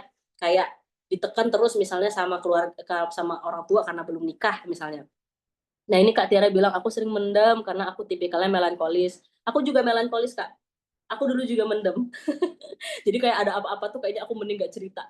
Tapi aku si paling terzolimi di kamar, nangis nggak ada habisnya lah, pokoknya nangis gitu, nangis terus gitu. Nah, itu tuh nggak baik gitu. Orang nggak ngerti kita kenapa gitu. Kita juga nggak berkembang gitu ya, nggak jadi lebih baik, cuma nangis doang gitu. Nah, jadi ikhtiar kita kalau misalnya kita lagi dizolimi atau ditekan sama pihak lain adalah mempertahankan diri kita. Kita sampaikan, makanya tadi aku bilang pentingnya komunikasi asertif, bahwa ya udah aku misalnya nih kita ditekan perkara belum nikah gitu ya di usia segini gitu kan, ya kita sampaikan dengan lugas, aku bukannya nggak mau, tapi aku belum ketemu sama orang yang cocok sama aku. Mungkin kita dipaksa gitu ya, dipaksa bukannya nikah gitu kemarin udah ada yang datang, malah mendem, malah nggak mau gitu. Nah, jadinya kita mendem sendiri awalnya, tapi kita boleh nyampein bahwa kita ngerasa nggak serak sama orang ini, kita ngerasa nggak sevisi sama orang ini, nggak apa-apa gitu. Justru dengan kita bilang itu, justru itu yang dihitung sabar sama Allah gitu, karena kita ikhtiar, kita itu eh, sabar itu secara aktif bukan secara pasif. Jadi kalau menurut aku memendam itu tidak direkomendasikan, lebih baik latihan komunikasi supaya keadaan membaik. Itu.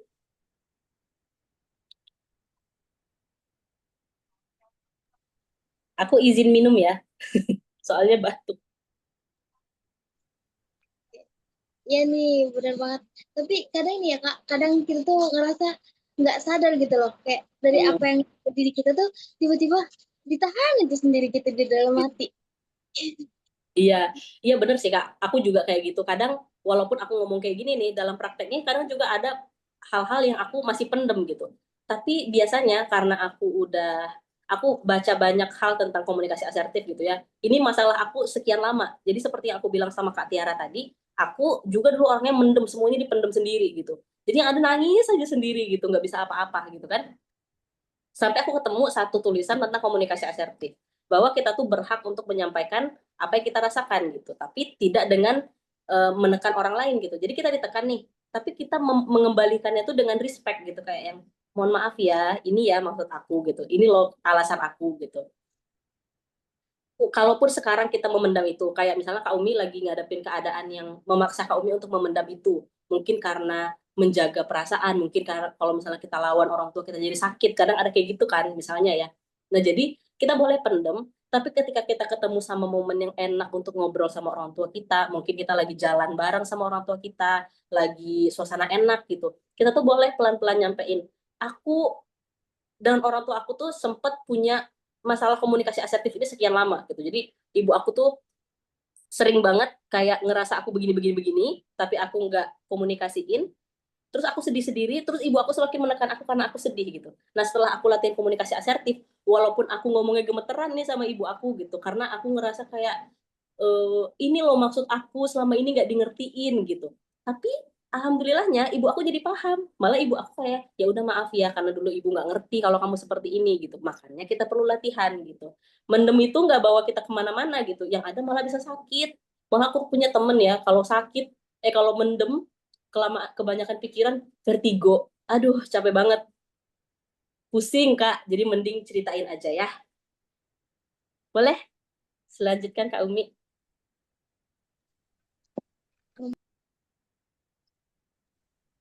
Iya, bener sih. Kadang aku juga pernah ngerasain kayak gitu sih sampai mendem, terus sampai sampai drop malah. Iya, sampai drop, sampai gemeter gitu kan. Karena diri kita tuh nggak terima sebenarnya gitu. Kita tuh kayak, aku tuh aku sebenarnya nggak mau diginiin gitu. Tapi karena kita mikirin orang lain, nggak sayang sama diri kita sendiri, malah kita nih yang neken diri kita sendiri, kita pendem lah. Tuh kan, Ya, aku sampai vertigo, kena anxiety juga, Kak. Nah itu tuh aku juga sempet, Kak. Nggak vertigo sih, tapi anxiety cukup lama. Itu gara-gara nggak latihan komunikasi. Sebenarnya simple sih komunikasi.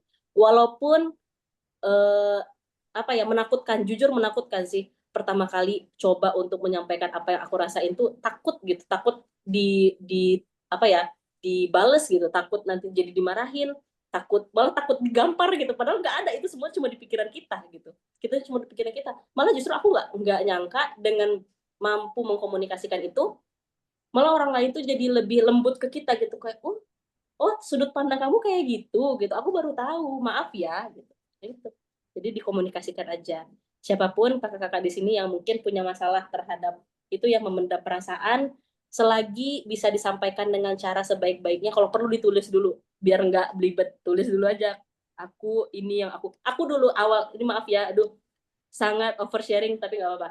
Aku pernah, pertama sebelum aku latihan komunikasi asertif sama ibu aku tulis surat buat ibu aku 4 halaman dalam rangka latihan untuk nunjukin ini loh yang aku rasain gitu. Nah ternyata setelah dari surat itu dibahas, baru dari situ aku bilang apa yang aku rasain.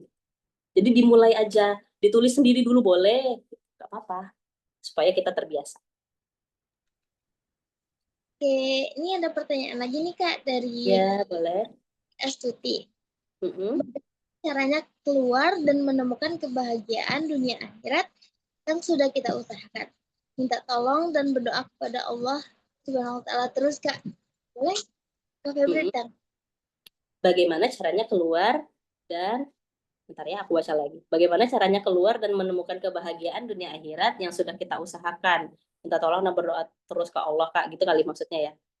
Cara menemukan kebahagiaan, sebenarnya tahu nggak sih teman-teman, kebahagiaan itu tuh banyak orang yang berpikir kalau kebahagiaan itu tujuan gitu. Kayak kita hidup tuh buat bahagia. Padahal percayalah, sampai kita meninggal, kita bakal lebih sering ketemu kesedihan daripada kebahagiaan. Itulah fitrahnya kehidupan. Bakal lebih banyak kesedihan daripada kebahagiaan. Bakal lebih banyak hari-hari yang berat daripada hari-hari yang baik. Mungkin itu pahit buat diterima, tapi itulah keadaannya gitu. Itulah kenyataannya. Jadi kalau misalnya kita ngerasa kayak udah mencoba berbagai hal supaya kita bahagia gitu ya, supaya supaya masalah kita kelar, supaya nanti di akhirat kita bakal bahagia gitu. Ya kalau bisa ya Allah, bahagianya nggak di akhirat aja ya Allah, tapi di dunia juga. Kita semua pasti mau itu gitu. Dan kalau misalnya kita take it for granted, atau misalnya kita kita kita mendekat sama Allah dalam rangka mencapai kebahagiaan, yang ada kita bakal sering kecewa gitu. Karena bayangin aja, orang-orang yang paling taat kayak teman-teman kita di Palestina adalah mereka yang paling banyak diuji sama Allah gitu. Dan nggak kebayang, kita denger petasan aja kita kaget gitu. Nah gimana mereka yang hari-hari dengerin bom gitu kan? Padahal mereka kurang apa? Mereka taat sama Allah gitu. Banyak dari mereka yang hafiz Quran, orang-orang yang mempertahankan tanahnya, yang jihad gitu. Tapi apakah kehidupannya dekat dengan kebahagiaan? Enggak juga. Secara zahir kita ngelihatnya nggak dekat dengan kebahagiaan gitu. Jadi kalau misalnya sekarang pertanyaannya adalah gimana caranya menemukan kebahagiaan dunia akhirat, mungkin cara paling realistisnya adalah ya terus husnuzon sama Allah bahwa apapun yang kejadian di hidup kita ini adalah buat kebaikan kita gitu. Kita mungkin nggak bisa request sama Allah kehidupan kita tuh bahagia gitu ya. Mungkin memang ada orang yang bahagia dunia akhirat tuh beneran ada. ada orang yang kaya dunia akhirat, ada. Utsman bin Affan kaya dunia akhirat, gitu kan. Tapi apakah kita akan mendapatkan kebahagiaan seperti beliau? Kita nggak pernah tahu gitu. Karena yang mengatur jalan hidup kita kan Allah gitu. Nah, kalau misalnya bahagia diartikan tenang gitu ya, berarti kita tenang itu karena kita bersyukur. Itu aja sih Kak. Kayak mau itu terdengar seklise apapun, ya bersyukurlah jalan terbaik buat kita ngerasa lebih baik gitu. Buat kita ngerasa lebih bahagia gitu. Karena bahagia banyak macamnya ya. Ada orang yang berpikir bahagia itu kalau kaya. Ada orang yang berpikir bahagia itu kalau punya anak misalnya. Ada orang yang berpikir bahagia itu kalau tinggal di luar negeri, nggak tinggal di Indonesia gitu misalnya. Bisa beragam gitu. Tapi kenyataannya mungkin nggak akan kayak gitu. Mungkin kita lebih lebih sering kecewa kalau misalnya kita mencarinya kebahagiaan. Jadi pokoknya ke Allah, kita boleh minta sama Allah kayak ya Allah, aku pingin seperti ini. Kalau misalnya udah seperti ini, sepertinya aku bakal bahagia ya Allah. Kita kan boleh ngomong apa aja kan ke Allah dengan berdoa dengan baik ya kepada Allah gitu. Boleh, boleh banget. Tapi kalau misalnya ternyata nggak sampai kebahagiaan itu nggak kunjung datang ke hati kita, mungkin ya memang itu bagian dari ujian yang Allah berikan buat kita gitu. Dan ya udah kita jalani aja kehidupan kita dengan penuh rasa syukur. Pasti selalu ada sisi baik. Di buku Latahzan aku pernah baca kita itu hidup di serpihan kesedihan orang lain gitu. Jadi kayak mungkin kita sekarang ngerasa kayak kita sedih nih. Padahal semua orang juga sedih gitu. Padahal semua orang juga mengalami ketidaknyamanan dalam hidupnya gitu. Orang juga punya kecemasan, masing-masing orang punya kecemasan. Orang kita selama hidup di dunia ini bakal terus ada masalah gitu. Jadi kebahagiaan hakiki itu ya cuma di akhirat. Itulah yang kita minta terus sama Allah. Begitu. Ya, Kak Mary semoga menjawab ya. Oke, oke, baik. Ini ada lagi nih Kak pertanyaan dari Kak Alia. Kak dan bertanya, kalau rasanya mau ngilang terus dari bumi, tapi bukan meninggal, kenapa ya Kak? Rasanya kalah sama semua orang. Apa itu memang lagi di fase benci sama diri sendiri ya? Aku juga akhir-akhir ini, aku juga akhir-akhir ini sering nangis karena hal kecil, tapi juga sering ketawa karena hal kecil. Oke, iya. Ditanggapan. Betul Kak, aku juga aku punya teman yang seperti itu. Jadi dia selalu bilang sama aku kayak aku ngapain ya di dunia ini gitu. Jadi itu keadaannya adalah dia kehilangan orang tuanya gak jauh gitu. Jadi kayak ibunya meninggal, gak lama ayahnya meninggal gitu. Jadi kayak dia kehilangan tujuan hidup. Dia rasanya kayak mau menghilang aja, dia kayaknya aku udah gak punya tujuan gitu. Tapi dia bukannya mau meninggal gitu. Kayak aku kayaknya pengen ya udah deh kayaknya aku pergi aja gitu. Pergi tapi gak tahu mau kemana. Terus kalau ketemu orang dia tetap masih bisa ketawa-ketawa, tapi dicuil dikit nangis, nangis bombay gitu. Nah, emang itu lagi fase apa ya namanya? Itu memang mungkin secara medis itu ada di fase depresi ya, karena depresi itu kan ada tingkatannya. Dulu aku pernah waktu tes ke psikolog ada tingkatan depresi dan aku pernah ada di depresi ringan gitu. Bahkan depresi berat juga pernah. Nah, jadi di depresi ringan itu kita bisa ketawa nih, tapi nanti dicuil dikit kita nangis gitu karena sebenarnya emang ada sesuatu yang lagi kita pendem gitu, ada sesuatu yang lagi nggak selesai nih di dalam diri kita gitu, yang kayak buat apa lagi sih ini semua gitu, kayaknya aku mending pergi aja gitu, tapi kita juga nggak punya tujuan mau kemana gitu.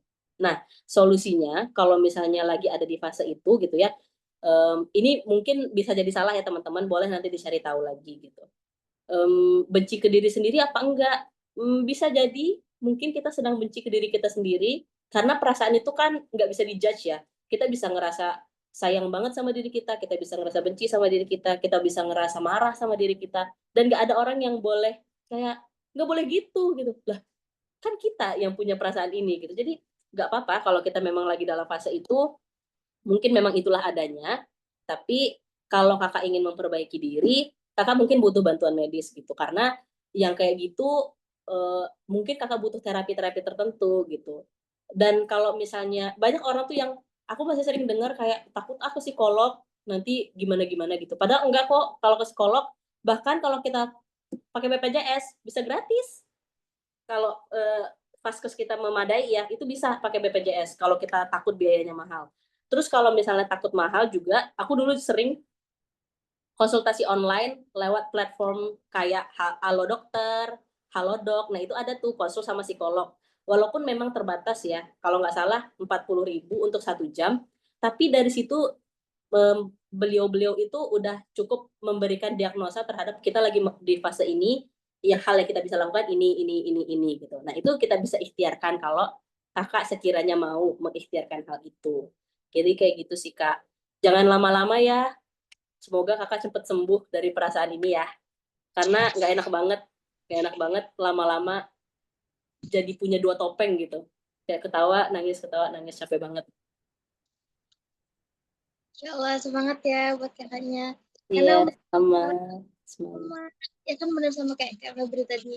Mungkin karena kita pernah memendam sesuatu ya Kak, jadi makanya kadang udah ketawa, terus udah juga nangis. Iya, betul. Betul. Oke, ini ada lagi nih Kak pertanyaan dari Kak Fenti. Kak, salahkah kita ketika kita menjauhi circle yang mendekati kita kan ketika butuh aja? Sehingga kita menjadi lebih suka ngejauh dari mereka dan kita berkomunikasi untuk hal yang penting aja. Yang kemudian menjadikan kita lebih nyaman sendiri. Boleh ditanggapin Kak? Iya, nggak salah sama sekali. Karena kita berhak memberikan batas kepada diri kita. Memberikan batas atau boundaries terhadap diri kita itu salah satu bentuk berdamai sama diri sendiri. Karena seperti yang kita bilang tadi, mungkin kita itu baik-baik aja sama diri kita. Ada orang yang kan ada orang yang melankolis ya. Kan karakter itu ada 4. Pragmatis, melankolis, sanguin, sama koleris. Nah, orang-orang yang pragmatis itu mereka emang lempeng aja. Aku punya adik yang pragmatis. Jadi kalau misalnya kayak aku tanya, kamu insecure nggak? Enggak. Kenapa insecure gitu? Ya emang orangnya lempeng aja gitu. Dan kadang orang-orang yang seperti ini justru terganggunya karena circle-nya gitu. Pertamanya dia ngerasa nggak ada masalah, tapi circle-nya tuh ngejahatin dia atau kayak ngejek dia gitu tanpa tanpa mereka sadari ngebully dia, kayak mungkin ngasih julukan-julukan yang nggak enak, atau seperti yang cerita Kak Fenty tadi, hanya datang ketika butuh aja. Bisa jadi mereka sengaja, bisa jadi mereka nggak sengaja gitu. Tapi yang jelas yang ngerasa nggak nyaman di sini kan Kak Fenty gitu ya. Jadi Kak Fenty berhak mengambil batas-batas tertentu gitu. Bahkan kembali lagi kalau Kak Fenty merasa mampu untuk mengkomunikasikannya, ya komunikasiin aja gitu. Kayak aku, maaf ya, aku pernah denger salah satu influencer yang aku suka banget, pernah keluar dari grup yang dia suka. Jadi dia cerita di story. Dia screenshot kayak yang sorry ya, aku keluar dari grup ini karena aku ngerasa nggak ada manfaatnya nih aku di grup ini, bye gitu. Itu kayak bercandaan, tapi itu langkah yang baik untuk menjaga kedamaian diri kita gitu. Karena kadang tuh yang ngerusak emang orang lain aja gitu, bukan diri kita. Dan nggak apa-apa banget untuk menjauh, terus berkomunikasi pas ada butuhnya. Jadi kan mereka setidaknya tahu nih, oh nggak bisa nih main-main sama orang ini. Nah itu tadi, kalau kita pendem, kalau kita nggak mau apa ya, mengkomunikasikan dengan sehat, yang ada orang ngerasa semuanya baik-baik aja gitu. Kayak sah-sah aja aku kayak gitu, orang dia nggak apa-apa gitu. Makanya kita nih yang tahu sinyal nggak nyaman, perasaan terganggu, itu semua tuh udah cukup jadi tanda gitu. Dan lebih nyaman sendiri nggak apa-apa. Bahkan kalau boleh kakak datang ke tempat-tempat lain di mana kakak ngerasa lebih nyaman, mungkin mereka yang bakal jadi circle baru kakak gitu. Jadi kayak jangan takut sama ditinggal circle yang mungkin udah terlalu lama sama kita atau teman-teman kecil kita gitu ya, tapi mereka toksik buat kita. Ya kita berhak untuk memberi batas gitu. Gitu deh.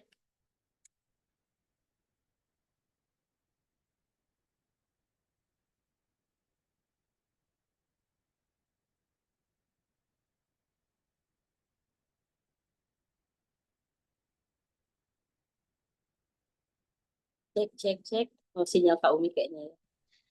Iya, aduh maaf Kak, aduh sinyalnya. Nggak apa-apa Kak. Itu Oke, begitulah webinar. tadi ada yang bertanya lagi tapi apa nih pertanyaannya hilang di Umi dari Ada dari Kak, aduh maaf ya aku pakai tisu. Ada dari jawab. Mutiara Aisyah ya kalau nggak salah. Iya, Oke. Aku bantu bacain aja ya Kak Umi. Hilang ya di Kak Umi ya? iya karena mungkin tadi keluar ya jadi hilang maaf ya Kak. Iya nggak apa-apa. Aku bantu bacain ya biar teman-teman juga dengar ya. Kak izin bertanya, gimana cara kita melatih diri untuk bisa merespon keadaan dengan bijak terhadap lingkungan-lingkungan atau hal yang bikin kita sangat tidak nyaman dan overthink? sehingga kita nggak terpengaruh sama efek negatif dari lingkungan tersebut. Jawaban mudahnya, kamu Tiara, self boundaries, bikin batas. Jadi kayak ya seperti masih nyambung sama ceritanya Kak Fenty tadi, kita boleh berurusan sama seseorang karena hajat tertentu aja gitu. Kayak mungkin kita kan ini ya, namanya kita juga lagi belajar gitu ya. Di usia-usia kayak gini, segala hal tuh baru buat kita. Kita baru berada di tempat kerja, kita baru ketemu sama karakter-karakter yang sebelumnya nggak pernah ada di hidup kita. Biasanya di tempat kerja tuh kita bakal ketemu tuh sama ternyata ada orang yang karakternya kayak gini ya gitu. Ternyata ada lingkungan yang obrolannya tuh seputar hal ini ya gitu. Kayak aku kira obrolan kayak gini tuh nggak pernah ada di dunia ini gitu. Pernah nggak sih ada di keadaan kayak gitu gitu? Kok ada ya orang yang setiap hari ngebahasnya tuh kasus artis aja gitu, kayak itu sangat tidak penting sekali gitu. Tapi ya kenyataannya ada gitu, keadaan-keadaan kayak gitu ada. Dan kalau eh, apa ya, pola dari lingkungan itu membuat kita jadi ngerasa nggak nyaman dan overthink, kitalah pihak yang perlu membuat batas gitu. Kita mungkin nggak akan bisa lari dari kelompok itu ya. Maksudnya kalau mereka rekan kerja kita gitu, ya rekan kerja ini kan bakal terus bekerja sama kita, apalagi kalau kita berada di instansi yang misalnya kita PNS misalnya, atau kita pokoknya kita punya kontrak kerja yang lama lah sama mereka. Kita nggak bisa mengubah mereka kan. Kendali kita adalah diri kita sendiri gitu. Kendali kita adalah batas kita sendiri.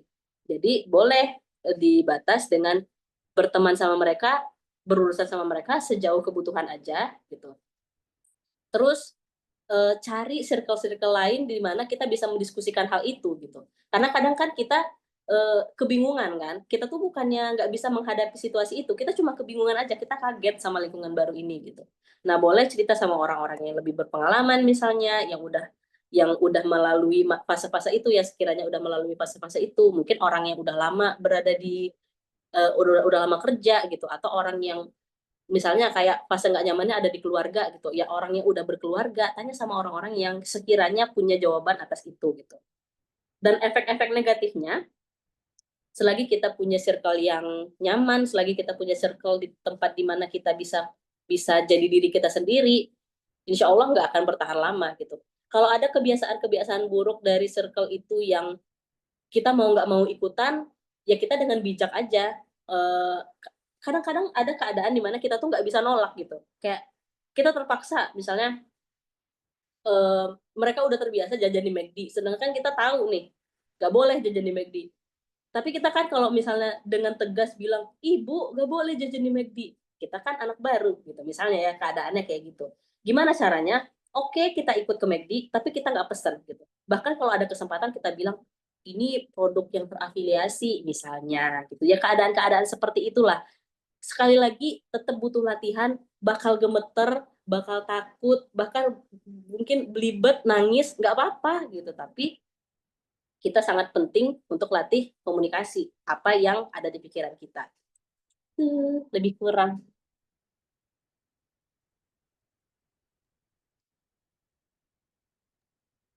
Oke. Kak, ini masih ada 2 pertanyaan lagi, boleh nggak apa-apa ya? Boleh, aku free. Oke, insya Allah. Ini dari pertanyaan nih. Hmm. Kalau Kak, kalau membiarkan orang lain ngejek, ngebully, dan kata-kata kasar, tapi niatnya kayak bercanda gitu, Kak. Biar jadi ada pembicaraan di satu forum. Tapi saya beban mental gitu, Kak. Ya Allah, mau ngapain aja, kayak salah gitu. Mau marah, diem salah, pokoknya kayak malas aja gitu, Kak. Pengen pergi aja dengan keadaan masih kesel dan gak terima gitu, Kak. Mohon solusinya, Kak. Oke, aku pernah kayak gitu dulu waktu SMP. Hilang, maaf ya. Oke, nah, aku dulu pernah kayak gitu waktu SMP, Kak Umi. Kak, siapa tadi yang nanya? Jadi dulu tuh pernah, aku dulu pas SMP, memang setelah aku besar ini dan aku melihat foto-foto SMP aku bullyable. Karena ya itu ya, belum pandai menjaga diri, jadi penampilan nggak begitu rapi, terus juga kulit yang gelap, jadi rentan diejek gitu. Ada sesuatu yang sekiranya bisa relate ke aku, itu langsung diejek tuh, biasanya kayak gitu. Jadi ada masa dimana ya bisa dibilang dibully lah ya gitu. Tapi bedanya adalah aku nggak terpojok karena itu gitu, nggak terpojok karena aku nggak ngerti, maksudnya aku nggak paham bahwa itu bentuk bulian.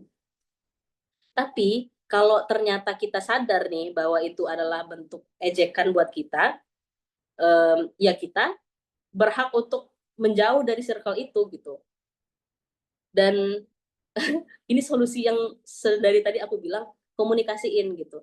Banyak orang yang dibully itu adalah orang yang memendam, orang yang diam.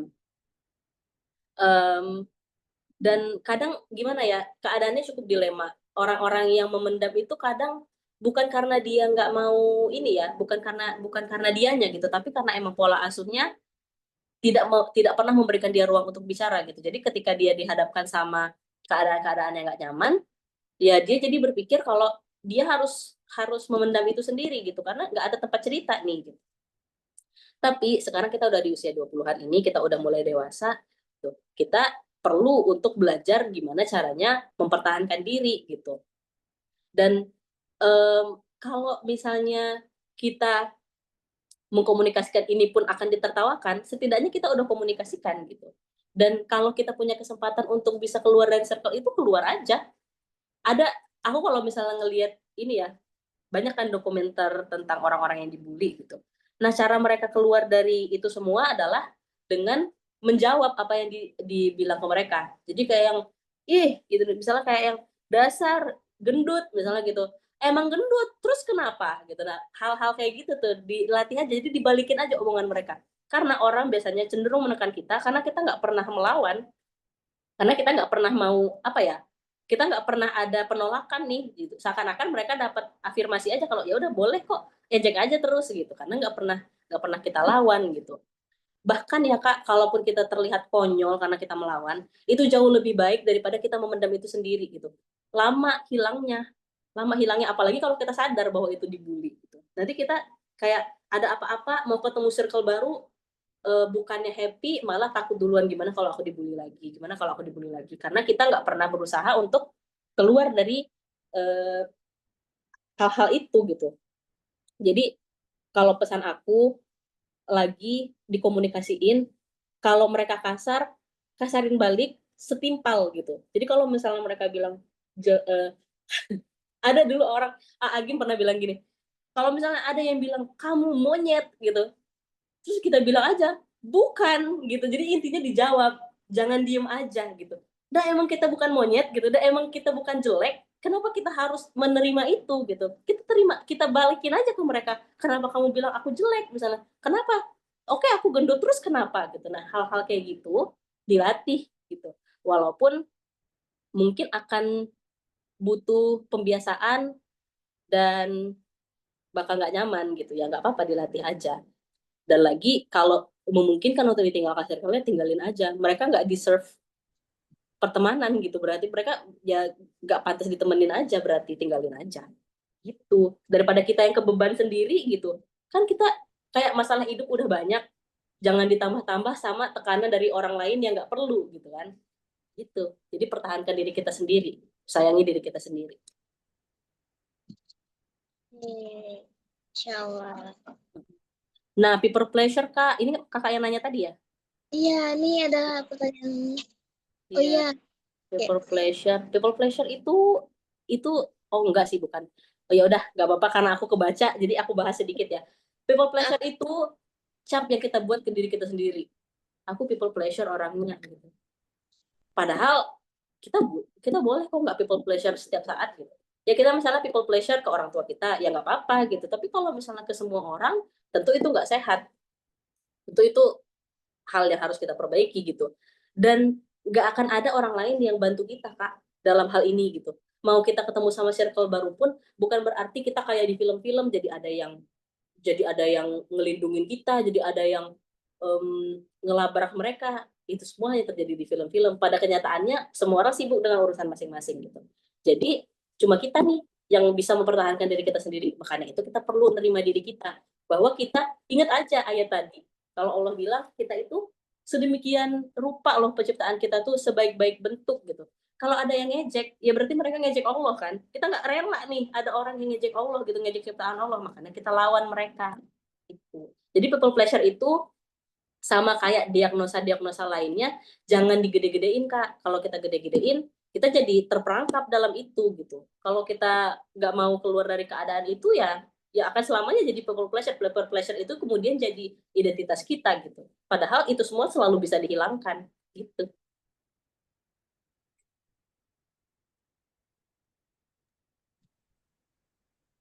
Oke, semoga membantu ya Kak untuk jawabannya untuk tadi. Iya, semoga membantu. Oke, ini satu pertanyaan terakhir nih Kak dari Kak Tiara. Boleh? Kak, kalau kita bisa untuk menjaga jarak walaupun itu keluarga sendiri, apa kita bisa untuk menjaga jarak walaupun itu dengan keluarga sendiri dari Kak Tiara? Boleh, baik. Em, Kak Tiara ini apakah tinggal sama orang tua atau gimana Kak? Masih tinggal sama orang tua Kak? Karena jawabannya akan beda kalau kita nggak tinggal sama orang tua. Iya ya, masih sama orang tua. Oke.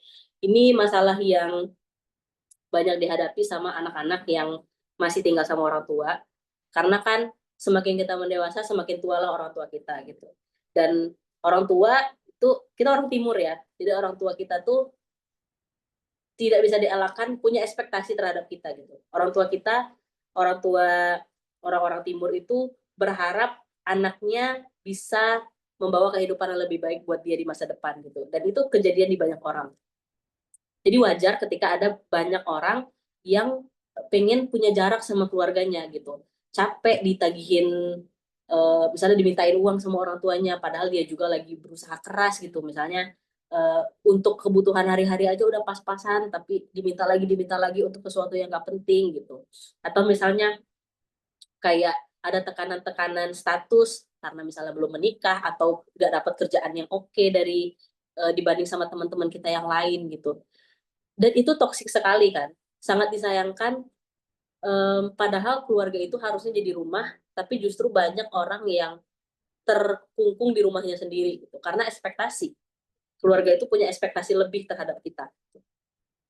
Caranya gimana? Cara menjaga jaraknya, kalau menjaga jarak fisik agaknya sulit gitu ya, kayaknya sulit karena kita tinggal sama orang tua nih.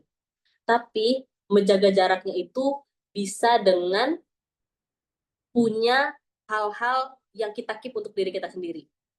Jadi ada kan anak tuh yang kayak awalnya niatnya baik nih, pokoknya apapun yang aku dapat, berapapun gaji yang aku dapat, aku bakal ngasih ibu segini gitu.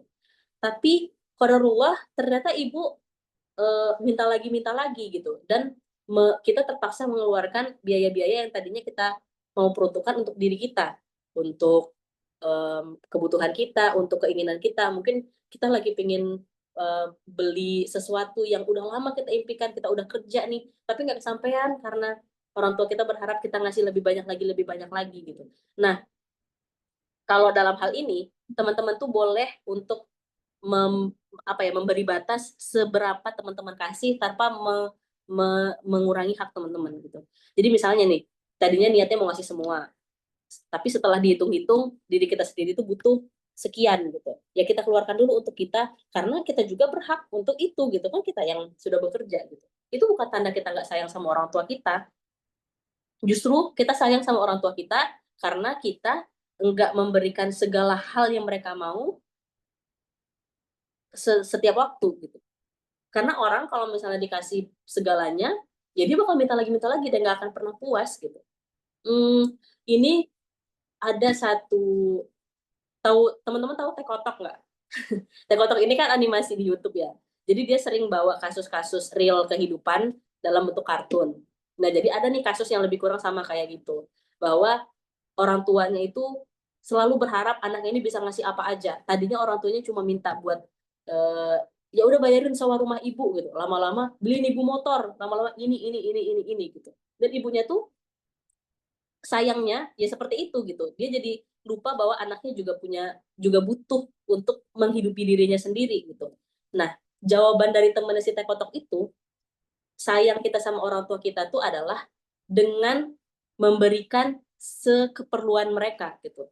Justru kalau misalnya kita ngasih semuanya, itu tandanya kita nggak sayang sama mereka, karena kita ngasih semuanya itu berarti toksik buat mereka gitu, karena mereka akan senantiasa menginginkan sesuatu yang tadinya nggak perlu gitu, yang seharusnya tuh sebenarnya ini udah cukup, kebutuhan orang tua kita itu udah sampai di kita, udah biayain rumahnya misalnya, kita udah biayain tempat tinggalnya, udah biayain biaya makannya gitu, kebutuhan pokoknya tercukupi, ya sudah sampai situlah kewajiban kita dan udah gitu. Yang lain-lain kalau kita bisa membela diri kita, kita bisa memberi batas kepada diri kita berhak untuk itu gitu. Nah mungkin kasusnya tidak sama persis seperti ini, mungkin ada kasus-kasus lain, bentuknya bisa jadi um, tekanan untuk menikah, mungkin bisa jadi tekanan-tekanan lain, atau dibandingkan sama saudara-saudara kita lainnya sehingga kita mau mengambil jarak. Tapi yang paling penting tuh ya kita buat dulu garis hak dan kewajiban kita di mana sebagai seorang anak. Nah itulah cara belajarnya tuh kayak gitu gitu. Itulah yang namanya learning from apa tuh? Learning from doing. Ya itulah pokoknya, jadi kita belajar sambil melakukan gitu. Gak akan pernah sempurna. Kita bakal, mungkin kita akan selek, mungkin kita bakal capek, mungkin kita bakal terzolimi bertahun-tahun gitu. Tapi selagi kita terus latihan untuk jadi lebih baik, untuk punya batas yang jelas, untuk menyayangi diri kita, karena itu juga perlu kan gitu. Allah juga nggak meminta kita untuk menekan diri kita gitu. Allah juga minta kita untuk menghargai diri kita gitu. Jadi ya insya Allah semuanya baik gitu. Jangan lupa untuk cerita sama Allah, jelaskan keadaannya sama Allah. Insya Allah nanti Allah bukakan jalan lewat jalan yang nggak disangka-sangka.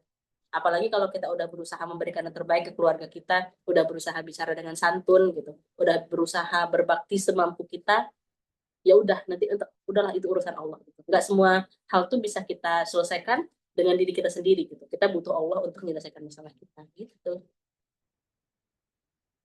Oke, baik. Semoga pertanyaannya membantu ya Kak Tiara. Iya, semoga membantu. Oke, baik teman-teman. Baik Kak Febri, mungkin pertanyaan malam ini kita cukupkan ya. Mengingatkan juga waktunya. Oke, ngucapin terima kasih banyak nih buat Kak Febri, buat teman-teman yang udah join pada malam hari ini untuk kesempatannya. Jadi Iya. teman-teman, sedikit Umi simpulkan. Jadi kesimpulan yang kita dapat dari apa yang tadi disampaikan Kak Febri adalah kita belajar bahwa self atau pengembangan diri ya, atau penerimaan diri adalah bagian penting dari hidup kita, karena Allah sudah menciptakan kita dalam bentuk yang terbaik dan sebaik-baiknya, lengkap dengan kelebihan dan kekurangan kita. Saat kita belajar menerima diri, kita sedang membuka pintu untuk berkembang dan menjadi pribadi yang lebih baik lagi. Ya teman-teman, tidak menerima diri berarti menutup kesempatan untuk bertumbuh. Islam sendiri sudah mengajarkan kita cara berdamai dengan diri sendiri, sehingga kita bisa menjadi muslimah yang kuat dan berdaya. Jadi, mari kita sama-sama syukuri setiap takdir yang Allah berikan untuk kita, apa adanya, dan terus melangkah dan terus semangat dan memeluk diri kita, bahwa kita sudah bisa berjalan sejauh ini, dan kita terus semangat menjalani hari-hari yang berat yang kita lalui. Sekali lagi terima kasih banyak buat Kak Febri dan teman-teman. Ya, terima kasih banyak ya teman-teman semua. Ya, Umi mewakili tim Haik mengucapkan terima kasih dan mohon maaf bila ada kesalahan. Oh ya Kak, mungkin sebelum kita tutup, Umi boleh minta waktu sebentar untuk apa? Ke dokumentasi? Boleh banget. Kakak admin boleh ya minta bantuannya.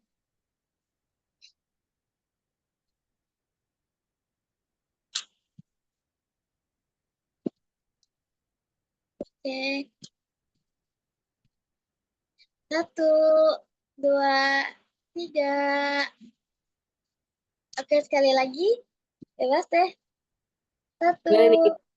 Boleh. 1, 2, 3. Oke, Insya Allah. Oke, baiklah. Alhamdulillah, karena kita duduk di penghujung sharing, mari kita sama-sama melafazkan hamdalah, alhamdulillah, dan membaca istighfar 3 kali. Astagfirullahaladzim. Kafaratul majelis.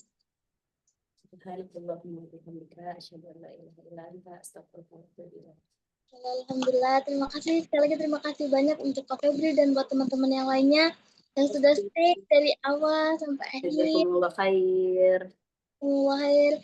Terima kasih banyak semuanya.